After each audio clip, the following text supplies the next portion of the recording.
여러분, 인플레이션에 대한 이야기는 제가 지금 지겹도록 하고 있는 것 같습니다. 그런데 인플레이션이 무조건 나쁜 거는 아니잖아요. 이게 수요가 증가해서 물건 가격이 오른다. 공급은 그대로인데 수요가 늘어나서 물건 가격이 오른다. 이거는 좋은 인플레이션입니다. 그런데 나쁜 인플레이션은요, 쉽게 말하면 비용이 증가해서 제품 가격이 오르는 게 나쁜 인플레이션이에요. 대표적으로 지금 원자재 가격이 굉장히 폭등하고 있잖아요. 이거는요, 어찌 보면요, 굉장히 큰 충격을 줄 수도 있습니다. 충격을 줄 수도. 곡물 가격도 급등하고 있습니다. 이것도 마찬가지로 엄청난 충격을 주고 있습니다. 여기에다가 주 52시간제니,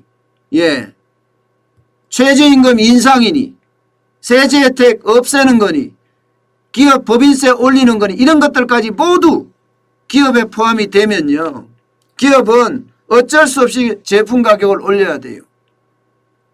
이런 어쩔 수 없이 올리는 그런 상황, 비용이 증가해서 올리는 상황, 그것은 나쁜 인플레이션입니다. 그런데 지금 우리 사회에는요, 지금 나쁜 인플레이션이 계속 늘어가고 있어요.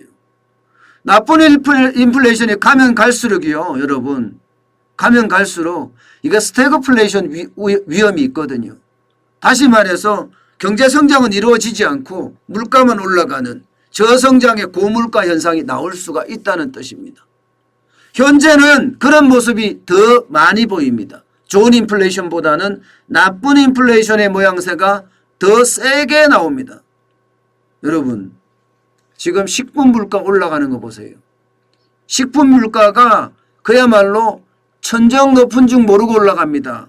2월 달에 9.7% 올라갔어요. 여러분, 9.7%는 물가가, 이거는 폭등 중에 폭등입니다. 엄청난 폭등입니다.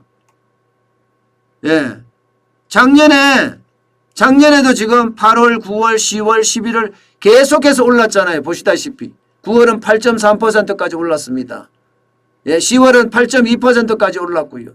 올 2월은 9.7%까지 올랐어요. 식품 물가가 상승하는 이유가 뭘까요, 여러분? 여러분들이 소비를 많이 했을까요? 여러분들 소비 안 하잖아요. 돈 안 쓰잖아요. 누구 말만 따나 우리 돈 쓸 돈도 없어요. 쓸 돈도 없는데 소비가 늘어나서 이게 물가가 올라갔다, 이렇게 이야기할 수는 없는 거 아니겠습니까? 분명한 것은요, 원자재 가격 인상에다가 최저임금 인상에다가 법인세 세금 올린 데다가 이런 것들이 다 곁들여져서 식품은 물가를 올릴 수밖에 없는 그런 상황으로 도달했다, 이렇게 봐야 됩니다. 지금 물가 상승률 OECD 국가 중에서 네 번째입니다. 네 번째로 많이 올라오고 있어요. 위험하죠. 나쁜 인플레이션의 징조죠. 저는 그래서 이 인플레이션이 어쩌면 우리 경제에 어떤 심각한 타격도 줄 수 있다고 저는 보거든요. 여기에다가 이걸로 끝나는 게 아니에요. 유가 지금 장난 아니게 오르고 있습니다. 장난 아니게. 이게 두바이유입니다. 두바이유입니다. 이거는 두바이는 북해산이 아니죠. 두바이 유가 보세요. 66.4달러입니다. 배럴당. 이게 3월 9일이에요.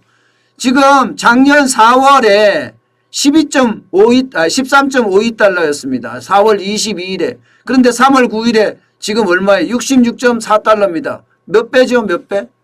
그냥 단순 배수로만 보더라도, 그죠?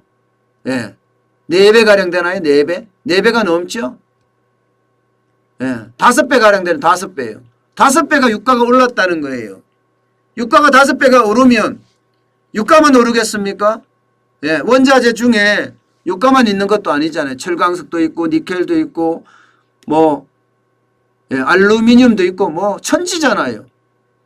그러면 그런 원자재 가격이 다 오르게 된다는 이야기잖아요. 예. 그러면요, 이게 다른 물가도 올라갈 수밖에 없습니다. 특히 유가가 오르잖아요. 유가가 오르면 서비스 물가 다 올라갑니다. 서비스 물가. 대표적인 서비스 물가가 뭡니까, 여러분? 전기요금, 가스요금, 수도요금이에요. 지금까지 석유류에서 6.2% 떨어지고 가스요금도 6.2% 떨어졌지만 이게 지금 엄청나게 올라가고 있거든요. 엄청나게. 주유소 가보세요. 요즘 리터당 1,483원이 납니다. 지난해 11월에 1,318원 했습니다. 리터당.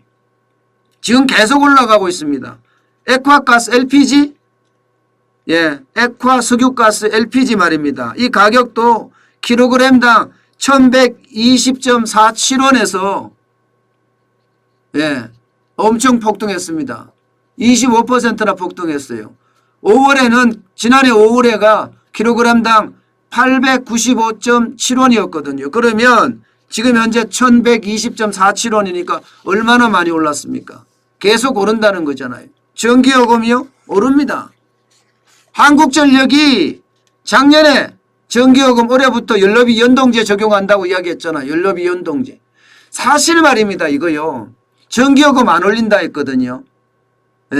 문재인 정부 탈원전 정책하면서 안 올린다 했는데 이게 슬그머니 연료비 연동제라는 걸 들고 나와서 결국은 올릴 수밖에, 올라가도 올린지도 모르게 오른다니까요. 누구 하나 야당에서 전기요금 안 올린다고 이야기했는 거 반발하는 사람 하나도 없었습니다. 결국 전기요금 올라갑니다. 또 버스 지하철 요금 올라갑니다. 적어도 200원에서 300원 가량 올라갈 거다 이렇게 이야기하고 있고요. 상수도 요금도 지금 이제는 누진제 폐지하고요. 쉽게 말하면 제곱미터당 단위요금으로 바뀐다고 해요. 그러면 이것도 올라갈 수밖에 없잖아요. 이렇게 계속해서 물가가 올라간다고 생각을 해보세요, 여러분. 이게 농축수산물의 어떤 가격이 떨어진다고 하더라도요. 이제는 석유류, 원자재 가격이 올라가서 물가는 올라갈 수밖에 없다.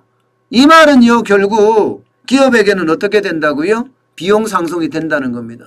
비용 상승이 되면 기업 입장에서는 제품 가격을 올릴 수밖에 없다. 제품 가격을 올리는 만큼 여러분, 제품 가격을 올리는 만큼 결국 물가는 올라간다. 저는 그래서 나쁜 인플레이션이 덮친다. 나쁜 인플레이션이 시장에 세게 덮치면 세게 덮치는 만큼 말입니다. 스태그플레이션에 대한 위험도, 저성장 고물가의 위험도는 점점 커진다. 저는 이렇게 읽고 있습니다. 그만큼 지금 시장은요, 나쁜 인플레이션에 대한 우려가 굉장히 크다는 사실이에요. 제일 좋은 거는요, 여러분, 해결책은 딱 하나뿐이에요. 기업이 수출 많이 하고 기업이 내수 많이 해서 많이 파는 거, 실적을 많이 올리는 수밖에 없는데 과연 그 실적이 제대로 될란지 두고 볼 일입니다. 어쨌든 상황은 좋지 않은 상황이다. 이렇게 볼 수 있을 것 같아요. 나쁜 인플레이션이 온다는 얘기죠.